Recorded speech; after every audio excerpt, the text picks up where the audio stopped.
What up, everybody? James Keller with Keller Outdoors, and I've got another unboxing. Climb up in here. Not really an unboxing, I should say, 'cause it's already unboxed, but check it out. So we're all always looking for an edge, something different, something that you know, if we're going down a bank and guys are all flipping or they're doing whatever and they're getting bit and you're in a crowded area, you want to do something that's a little bit different in behind them to try and get bit. And on the river, you know, the river fish is pretty small anymore, and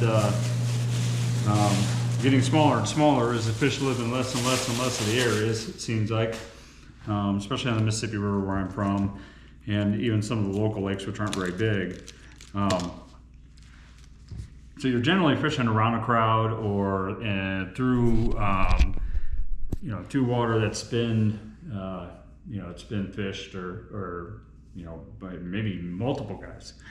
So I've seen online, or I'm sorry, on YouTube, a guy named Matt Steppen, who you probably may or may not know if you're watching this video.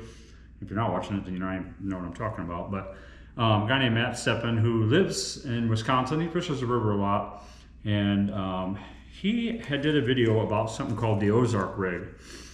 And I thought, before I even saw, I'm like, what the hell is that? So I watched this video, and he talked about a different way of like a Texas rig. Now, Texas rig is usually going to be some sort of flipping or EWG hook with a weight at the top of it. And you're going to pitch it out, and it's going to fall to the bottom. You raise and drop it, or you maybe pop off the bottom, let it fall. Sometimes you dead stick it, maybe even you throw it out and you reel it back in. But all those things have in common, short of swimming it, is the bait goes down, goes straight down. And you know, that works, and people get to doing it and all that other stuff. But he came out with several different lines of products at Core Tackle. Hopefully you can see it real good. But he came out with something called the Ozark Rig, and what that is, maybe it's going to be easier to see against this white here, is a hook like that there that has the weight on the shank of the hook, or not the shank, but I guess you call it the shank, I don't know, on the body of the hook. And that runs the length of the hook back to just before it gets to the bend. And the theory behind that is, and I will grab, I think I may have something laying here. I will grab, we'll rig one up real quick. I throw a lot of striking rage bugs, and generally I like green pumpkin, blue pearl, or they call it blue coral, or bamber crawl color like this. And this is a new one, so we use this one. And so I flip those baits a lot, or beavers. I do more of the rodent beaver style earlier in the spring, and as it gets warmer, I go to stuff that has more appendages, more actions. But the theory is that I'm rigging this for the very first time here with you guys, so I have no idea how this is going to go. But so far so good. So yeah, just like that. So the theory is, you know, normally you would pitch out, and with the weight at the front, this bait would go down. Well, the Ozark, with the weight being throughout the hook, it's going to fall. It's going to glide down a little bit more, and fall probably more a little bit like this versus straight down. And my thought is, and I like that idea, and I've ordered some more of these hooks. If you're going behind guys and they're getting, and let's say they're getting bit, but you're trying to get bit behind them or in the same areas, especially on the river, either pool 13, pool 14, all the way up, pool 7, 8, and 9, I fish a lot too. But if a lot of guys are flipping and their baits are dropping in like this, if you can come in behind them with still maybe a flipping bait, because maybe that's a bite that's going on, but that has a different fall, that's giving a little bit different action, I think that should be able to get it to where you can get a few more bites that maybe you wouldn't have got if you just went flipping behind these guys. So I like the idea behind this, and I think there's maybe a lot of other applications to it too, besides just a beaver style bait. Maybe a small, I don't know if a swim bait will work on that or not. I'll have to toy around with it, and or worms. Definitely a worm will work on this. But just trying to do something that's a little bit different. And I like, and it, from what I can tell of his channel and things he talks about, he likes to fish baits that are different and present things differently, in an effort to you got to stay ahead of the curve. Fishing there's so many people in the water nowadays, you've got to be doing something different. You have to be doing something just a little bit different, or maybe drastically different than everybody else is doing. So with this Core Tackle company that I think him and I forget what the other guy's name is, funded, they're coming out with a lot of different stuff like this.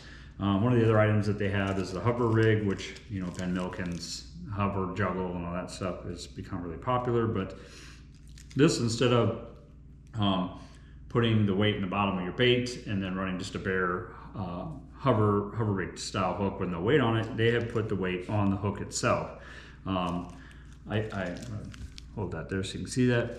I think that's a great idea, and I think for me, in the river, this application for this style is going to be smallmouth in this upcoming season in the BFLs in pools 7, 8, 9, fishing smallmouth in that open water on the main river. I think this is where this will come into play for me. They've got ones with weed guards.